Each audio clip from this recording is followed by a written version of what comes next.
He stepped into the bank with torn shoes and quiet eyes. People stared. Some laughed.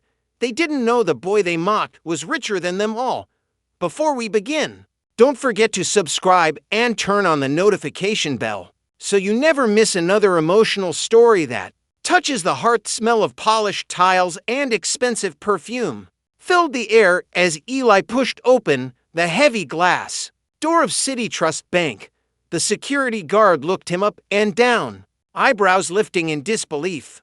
The boy's sneakers were scuffed, the soles almost detached, and his faded shirt looked too sizes too big. It was Monday morning, the kind of morning when the world moved fast for everyone except those who had nowhere to go. Eli clutched a small, wrinkled envelope against his chest. Inside was his bank passbook, the only thing his late mother left behind. The marble floors gleamed under his worn soles as he walked toward the counter. He could feel the eyes, sharp, judgmental, cutting through his back. Two ladies in fancy suits whispered behind him, one giggling softly, "Maybe he's lost." At the far end of the hall stood Mr. Collins, the bank manager, tall, suited, and proud. He noticed the boy and frowned immediately, adjusting his tie like the sight offended him. "Can I help you?" the manager asked in a tone that didn't sound like help at all. Ellie's voice was soft but steady. "Sir, I came to check my account balance." The teller, a young woman with perfect braids, glanced nervously at Mr. Collins before responding. "Do you have an account with us, young man?" Eli nodded and carefully pulled out the envelope.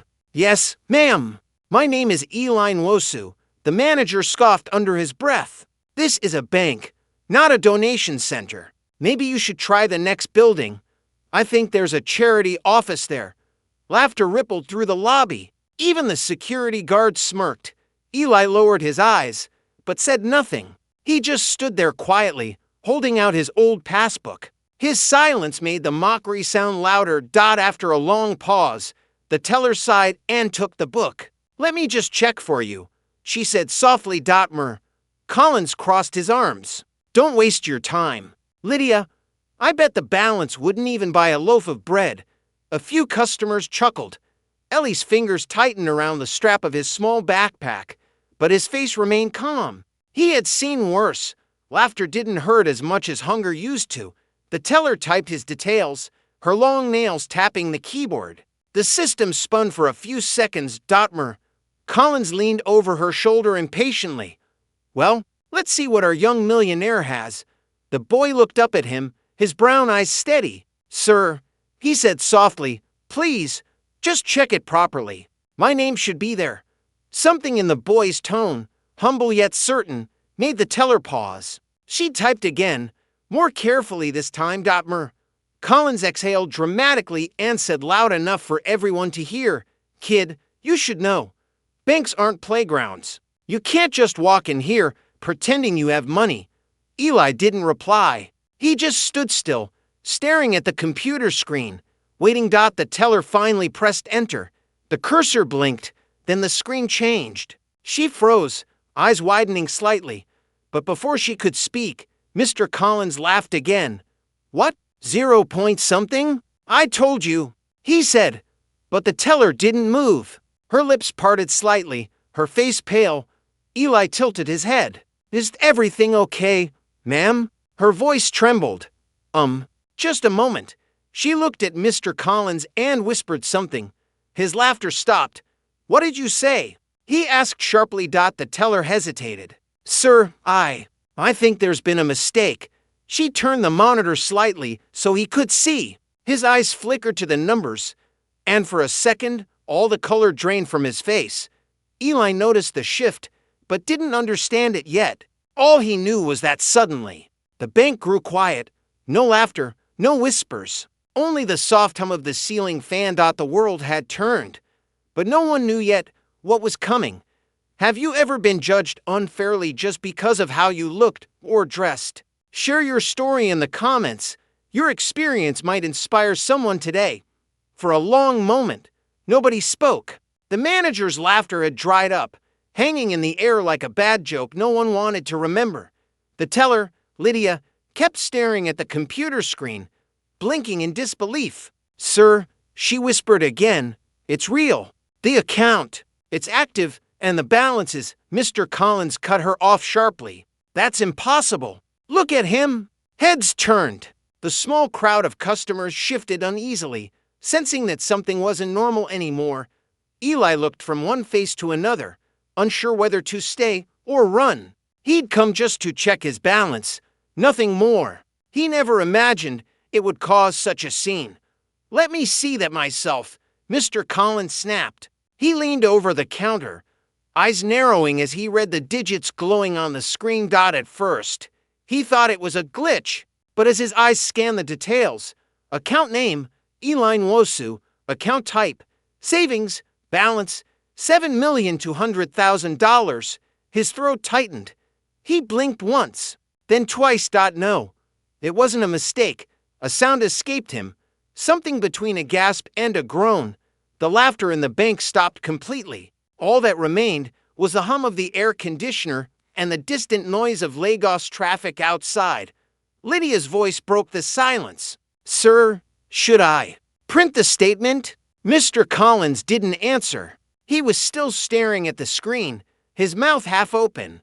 Eli shifted his feet. "Sir, can I see it?" he asked softly. The manager swallowed hard.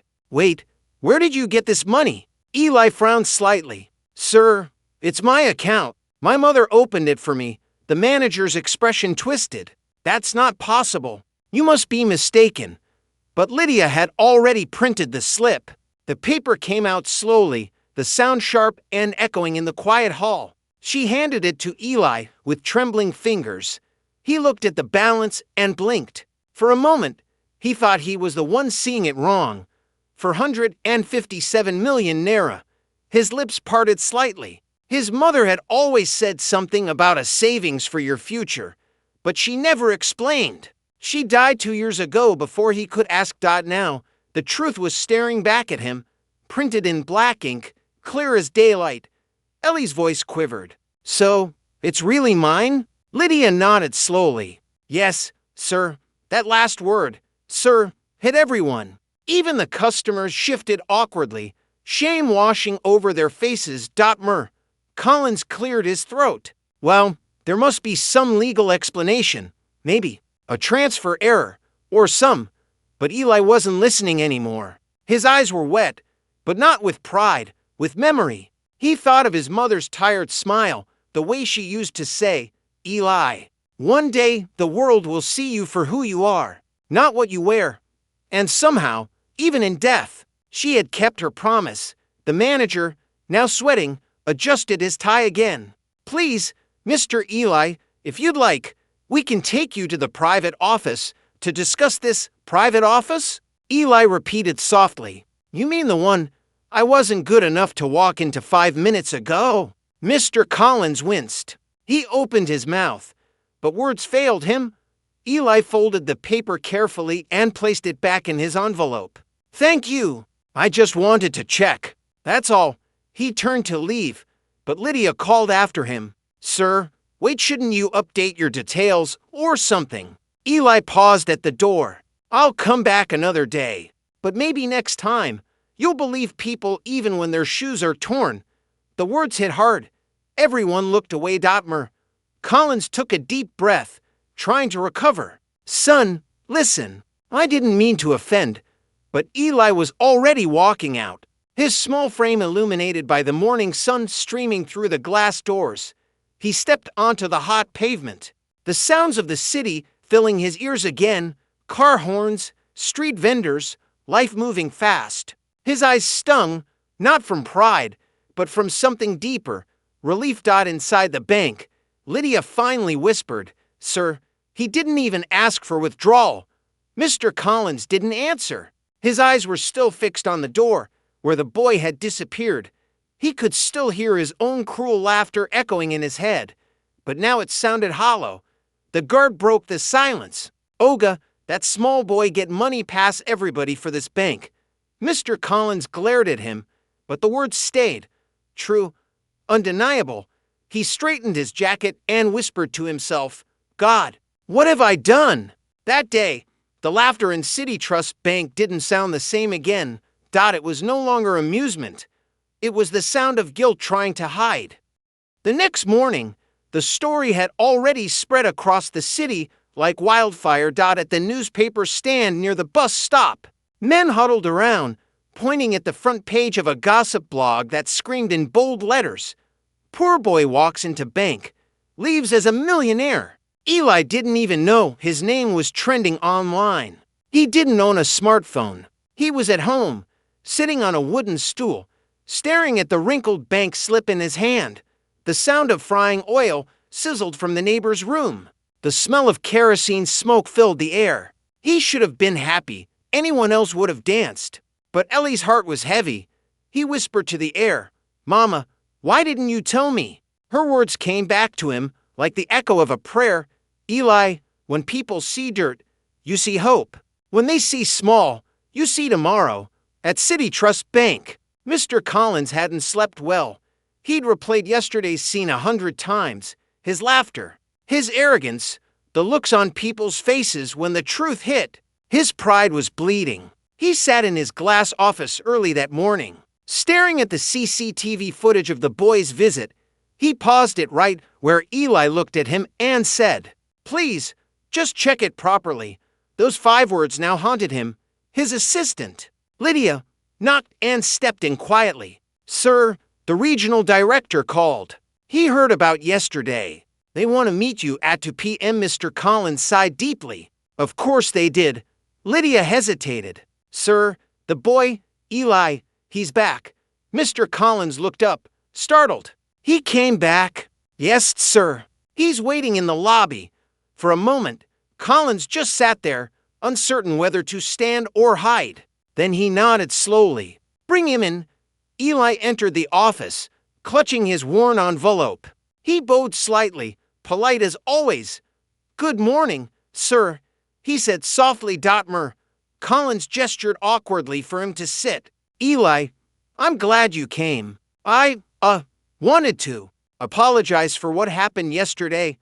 Ellie's eyes dropped to the floor. "It's okay, sir. I'm used to people not believing in me." That sentence cut deep. Collins leaned forward. "You shouldn't be used to that. No one should." Silence lingered. Outside the office glass, the other bankers pretended to work, stealing glances at the boy who'd made the manager tremble. Finally, Collins cleared his throat. "I've reviewed your account. Everything is legitimate. It seems the money came from an older gentleman, Mr. Henry Cole. Do you know him?" Eli nodded slowly. "Yes, sir, he was my friend." And just like that, the room shifted. For the next few minutes, Eli spoke, and Mr. Collins listened, truly listened. For the first time in a long while, he told him about Mr. Henry, the retired teacher who used to sit outside the library every afternoon, reading old newspapers and giving advice to whoever stopped by. Eli had met him one day when he was 11, barefoot, trying to sell groundnuts to feed himself and his mother. Henry had bought all his nuts that day and asked, "Do you know how banks work?" Eli had laughed shyly and said, "Only that they keep other people's money." From that day, the man had become a mentor, teaching him small lessons about saving, value, and dignity. "Even a poor man can save hope," Mr. Henry would always say. When his mother passed away from illness, it was Mr. Henry who paid for the funeral. And before he died himself, a few months later, he left something behind, a sealed document and an account opened in Ellie's name. "He said it was for my future," Eli explained quietly. "He told me not to worry about the world's laughter, that one day it would turn into applause." Mr. Collins swallowed hard. He couldn't look the boy in the eye anymore. He leaned back, rubbing his temples. "Eli, I have no words. I was wrong. Deeply wrong." Eli gave a small, tired smile. "It's okay, sir. Sometimes people have to laugh at you before they learn from you." The manager blinked fast, hiding the sting in his eyes. "You're wiser than most grown men I know." The office fell quiet again. After a while, Eli opened the envelope and pulled out a note. "Sir, I need help. Of course, Mr. Collins said immediately. Anything? Eli took a deep breath. I don't want the money for myself. I want to use it to fix the youth center near our street. It's falling apart. The children there, they remind me of me. The manager stared, speechless. You want to give it away? Eli nodded. Not all of it, just enough to give them hope. Something broke in Collins's chest. Not pain, but realization. For years, he'd measured worth in numbers, suits, and polished shoes. Yet here sat a boy in torn sneakers teaching him what wealth really meant. He stood slowly and walked around the desk. Eli, he said quietly, I'll make sure that center stands again, and this bank will help too. The boy's eyes lifted, uncertain. You do that? Mr. Collins smiled weakly. After the way I treated you? It's the least I can do. When they both stepped out of the office, every eye turned to him. The same people who'd laughed now pretended to be busy, faces flushed with guilt. Dotmer. Collins placed a hand on Ellie's shoulder and said loud enough for everyone to hear. Ladies and gentlemen, this young man here just reminded me that true value doesn't wear designer shoes. Lydia bit her lip, tears welling. The customers stared, some in shame, others in admiration. The security guard gave a small salute. For the first time, Eli smiled fully, not out of pride, but peace. As he left the building that day, the city looked brighter somehow. The same sunlight that had once mocked his worn-out shoes now gleamed on them gently, like approval. He stopped by a small bakery across the street and bought a loaf of bread. The woman behind the counter smiled at him. You look happy, young man. Eli smiled back. I'm learning that happiness isn't about what's in the bank. It's what you do with it. Back inside City Trust, Mr. Collins stood by the window, watching him disappear into the crowd. He whispered under his breath, Thank you, boy. You taught me what a sermon never could. And for the first time in years, he smiled without pretending. What would you do if you suddenly found out you were rich? Would you spend it all, save it, or use it to help others? Let's see your thoughts in the comments. The next few days passed like a blur. News continued to spread, from radio stations to Facebook groups. Everyone in the city seemed to know the story of the boy with the billions.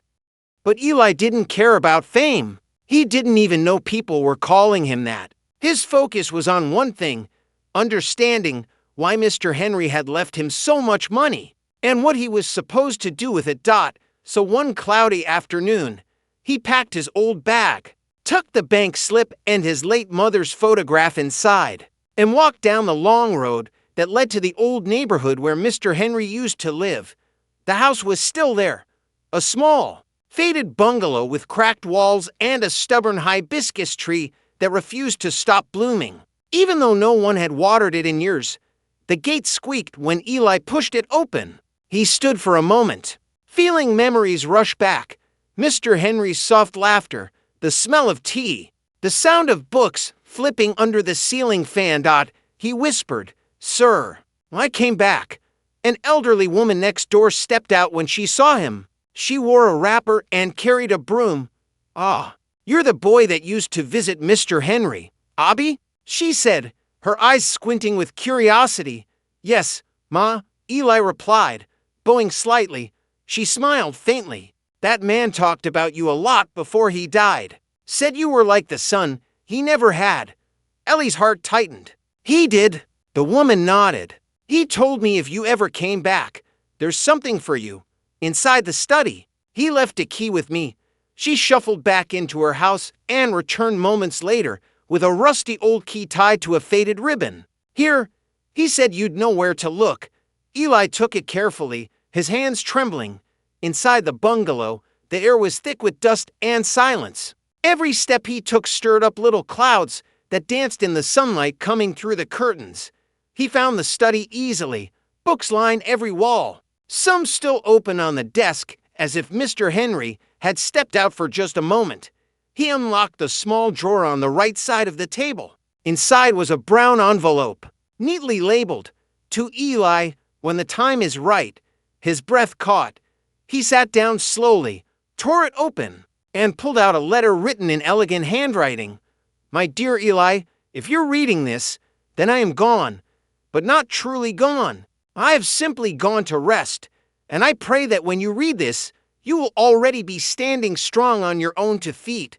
I have seen how the world looks down on boys like you, those without fancy shoes or fine surnames. I was once like that too. That's why I saved. Not for luxury, but for legacy. This money I leave for you is not a reward. It is a seed, and I trust you to plant it well. Build something that gives others a chance to dream, even when life tells them they shouldn't. Remember, wealth without purpose is poverty in disguise. Mr. Henry Coley sat frozen for a long time, the paper trembling between his fingers. A single tear slipped down his cheek. "I'll do it, sir," he whispered. "I promise." He placed the letter back inside the envelope, then stood up and looked around the study. His gaze fell on an old photograph on the wall, a younger Mr. Henry in a classroom. Surrounded by smiling children, Eli realized that the man had always been teaching. Even after he stopped wearing the teacher's badge, he walked through the house one last time, taking in the old books, the smell of chalk, and the faint echo of laughter. Then he stepped outside into the gray afternoon. That night, Eli couldn't sleep. He lay on his mat in his small room, the letter beside him, and stared at the ceiling. He thought about everything Mr. Henry had done, and everything he hadn't. He remembered how his mother once said, "People die twice, my son. The first time when their heart stops. The second time when they are forgotten." He understood it now. Henry had given him the means to make sure no one from their street would be forgotten again. The next morning, Eli went back to City Trust Bank. Lydia met him at the reception and smiled warmly. "Mr. Eli, good morning. The manager's been expecting you." He chuckled softly. "You don't have to call me Mr. Just Eli is fine." She shook her head. "After what you've done, sir, you've earned that respect." They walked together into Mr. Collins' office. The manager stood up immediately, smiling more humbly than before. "Eli, I've made some calls. The city council has a program for community development. If you're serious about restoring that youth center, I can help connect you." Eli nodded. "I'm serious, sir. That place gave me shelter when I had nowhere to go. Then it's settled," Collins said, offering his hand. "We'll rebuild it together." Eli hesitated, then shook his hand firmly. "Thank you, sir. But I want one thing written on the entrance when it's done." "What's that?" Eli smiled faintly. "The Henry Hope Center." Weeks passed. Construction began, slowly but surely. Workers cleared the old playground, painters brightened the walls, and volunteers from the community started showing up to help. Eli worked alongside them, carrying wood, fetching water, even painting when he could. He didn't care about the money. What mattered was seeing the smiles return to that dusty street, the same street that once mocked his tattered clothes. Every afternoon, he'd stand back and look at the building taking shape, his mother's and Mr. Henry's faces flashing in his memory. And each time, he'd whisper the same words, "Thank you for believing in me before the world did." By the end of the month, the youth center stood tall again, with bright blue walls, a library, and a sign that read in bold, "The Henry Hope Center, a place to dream." Children gathered every day to play and learn. Old women sold puff and groundnuts by the gate. The once forgotten corner of the city had come alive again, and Eli, now wearing the same old shoes, but a new kind of confidence, smiled whenever people called his name. He had learned something deeper than wealth, the joy of becoming someone else's answered prayer. Inside his pocket, he kept the letter folded neatly. Whenever he felt uncertain, he'd unfold it, read one line, and smile. Wealth without purpose is poverty in disguise. He finally understood what it meant. For weeks, the Henry Hope Center became a small miracle on the edge of the city. Every day, children ran through its blue-painted gates, laughter echoing through the compound. Women sold food by the corner, while the men fixed the playground equipment with pride in their eyes. And at the heart of it all stood Eli, still wearing his old shoes, smiling with quiet humility. But the world wasn't done testing him yet. The return in humid afternoon. As the clouds rolled low and the air smelled of coming rain, a black SUV pulled up outside the youth center. From it stepped a tall man in an expensive suit, holding a phone to his ear and speaking fast. The workers stopped what they were doing, staring. The man's watch gleamed like gold. His voice carried the tone of authority and irritation. He looked around the place, scoffing under his breath. When his eyes finally landed on Eli, he froze for a brief second. Then his lips curved into a smirk. "Eli," he said, almost laughing. "It can't be you." Eli blinked, confused at first. But then, recognition hit him. He knew that face, older now, heavier, but still the same eyes. Chuka, his childhood neighbor. The same boy who used to mock his tattered uniforms and call him Rag Boy. Chuka spread his arms, pretending warmth. "Ah, my brother, I heard about you. You're famous now. The boy with the millions." Eli managed a polite smile. "It's been a while." Chuka glanced around, unimpressed. "So this is where you spend your fortune, a children's playground?" He laughed loudly, shaking his head. "You could be living in Lekki, driving cars, wearing real shoes. What's all this nonsense?" The workers nearby exchanged looks, sensing tension. Ellie's smile faded a little. "It's not nonsense. This place gives children hope, the kind we never had." Chuka chuckled. "Hope doesn't pay rent, my guy. Money is meant to change your life, not fix a building full of noise." He walked closer, his cologne filling the air. "You know, I could help you invest properly. There's this real estate deal." Eli shook his head.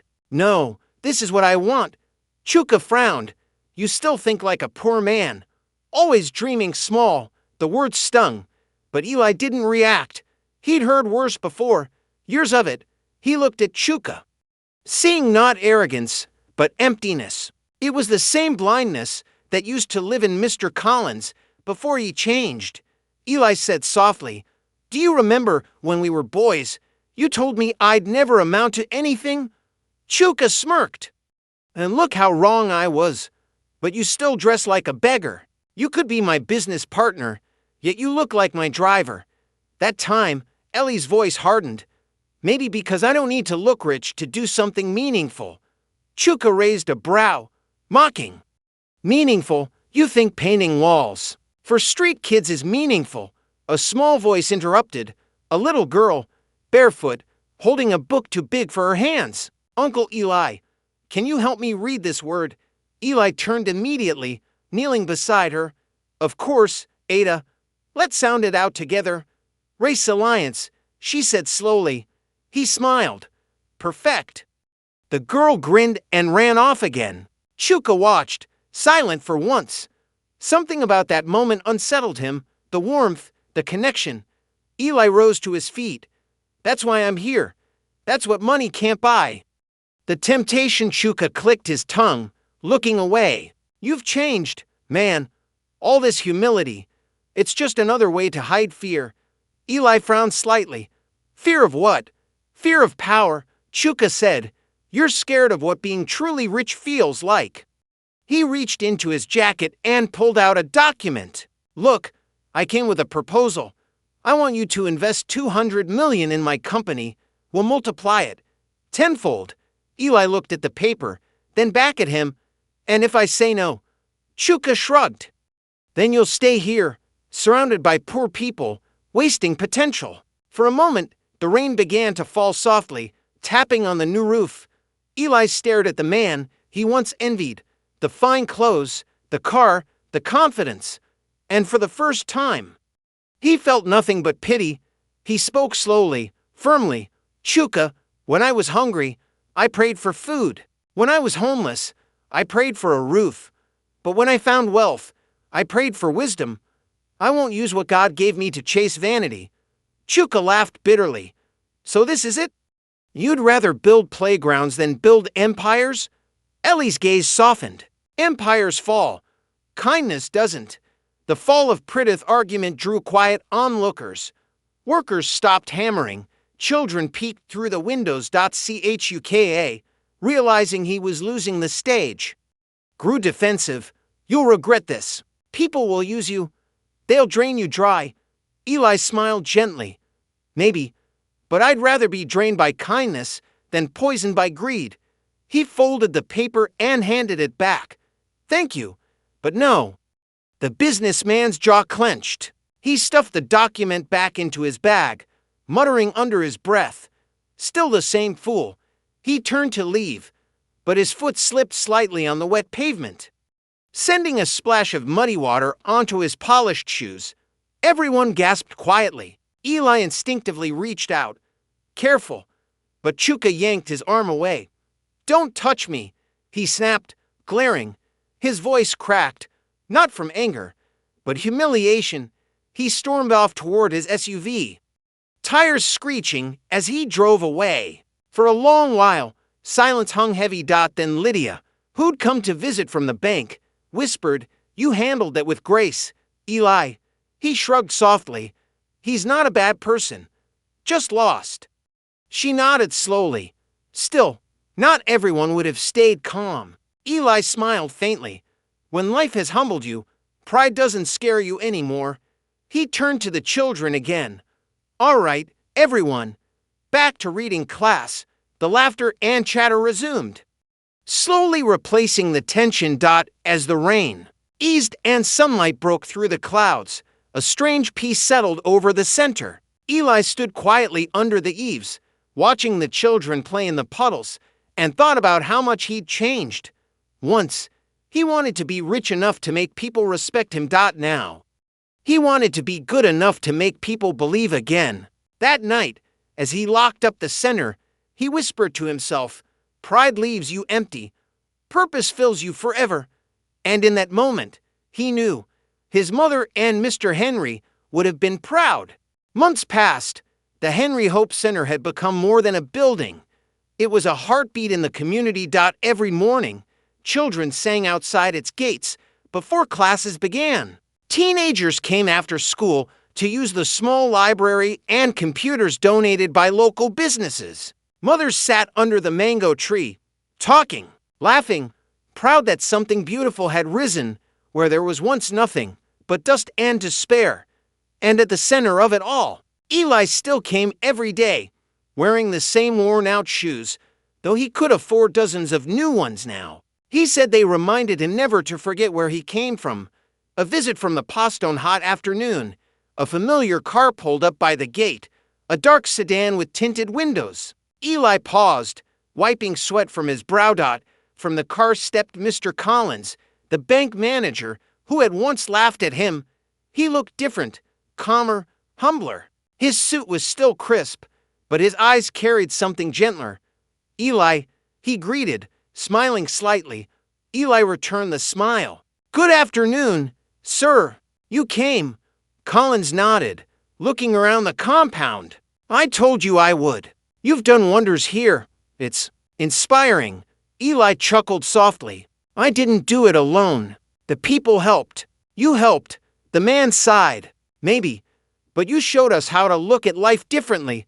He reached into his pocket and pulled out a small envelope. The bank wants to sponsor the literacy program here officially. It's our way of making things right. Eli blinked, taken aback. Sir, that's Collins interrupted, smiling. Don't argue. Just say yes. Eli laughed. Yes, sir. They shook hands warmly, a moment that seemed to erase the past entirely. The laughter from that first day now existed only as a memory, a reminder, not a wound. The ceremony a month later, the youth center hosted its first official opening ceremony. The whole neighborhood turned up, children in bright clothes, women in colorful wrappers, men in their Sunday best. A banner stretched across the new hall, the Henry Hope Center, where dreams begin. Eli stood on the small wooden stage, his heart pounding as he looked over the crowd. Beside him stood Lydia, smiling proudly, and Mr. Collins, clapping along with the others. When the microphone was handed to him, Eli hesitated for a moment. He wasn't used to speeches, but then he remembered Mr. Henry's letter. Wealth without purpose is poverty in disguise. He cleared his throat. "Good afternoon, everyone," he began softly. "Some months ago, I walked into City Trust Bank wearing shoes that even the dust had given up on." Laughter rippled through the crowd. He smiled faintly. People looked at me and saw poverty. But inside me, there was something richer than money. There was hope. I didn't come here today as a rich man. I came as someone who learned that life's greatest wealth is what you give, not what you keep.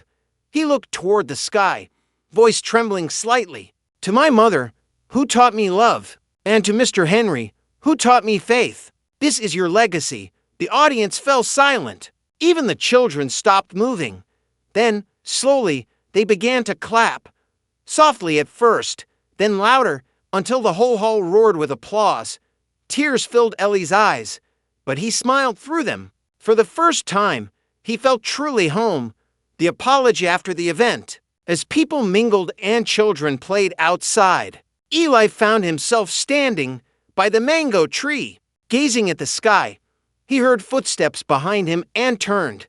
It was Chuka, his old neighbor. The man looked different. His one-sprout expression had softened. His suit jacket hung loose. His confidence dimmed. "Eli," he said quietly. Eli nodded politely. Chuka, for a moment, neither spoke. The only sounds were children laughing and the distant hum of the city. Then Chuka sighed heavily. "I came to apologize." Eli frowned. "You don't need to." "I do," Chuka said quickly. "I was wrong. About everything. I mocked you, tried to use you, and when I lost my business last month, I realized I was chasing shadows." He paused, swallowing hard. "You built something real. Something I wish I had." Eli looked at him for a long moment, then smiled gently. "You can still build something real, Chuka. It's never too late to start." The man's eyes watered, and he nodded slowly. "Maybe I will, if you'll let me help here sometimes." Eli reached out and shook his hand firmly. "You're welcome anytime." For the first time since they were boys, the two smiled at each other without envy, without pride, just forgiveness. The echo of hope that evening, as the sun dipped below the horizon, Eli walked through the center's quiet halls. He passed by the classrooms where children were learning to read, the art room where paintbrushes and laughter mingled, and finally the library, his favorite place. He stopped by a framed photograph on the wall, Mr. Henry, his mother, and himself as a boy. He touched the glass gently. "We did it," he whispered. Outside, he could hear the echo of children chanting, their voices rising into the twilight. "Hope lives here. Hope lives here." Eli smiled, tears glistening in his eyes. He stepped outside, feeling the evening breeze against his skin, and looked up at the orange sky. For a moment, he imagined his mother's hand on his shoulder, Mr. Henry's soft chuckle behind him, and he knew, truly knew, that love never dies. It just changes form. That night, he wrote in his journal, the same one Mr. Henry had once given him, "I learned that sometimes God hides blessings in broken places, that laughter can wound, but it can also heal, and that a man's worth is not in his shoes, but in the footprints he leaves behind." He closed the journal, placed it on the small wooden table by his bed, and whispered into the stillness, "Tomorrow, we start the next project." He didn't know what that would be yet. Maybe a clinic, maybe a school, but he knew it would carry the same message: hope, love, and second chances. The final reflection years later, people would still tell the story about the poor boy who walked into a bank and changed an entire community. Some said it was fate, others called it a miracle, but Eli always said the same thing whenever someone asked how he did it. When the world laughs at your shoes, don't hide them. Keep walking, because one day they'll carry you somewhere no one expected. If you were in Ellie's position, mocked, underestimated, and then blessed, would you forgive the people who laughed at you? Tell me in the comments below. I really want to know your heart. If this story moved you, please like, comment, and subscribe for more life-changing stories every week. Your support keeps these stories alive.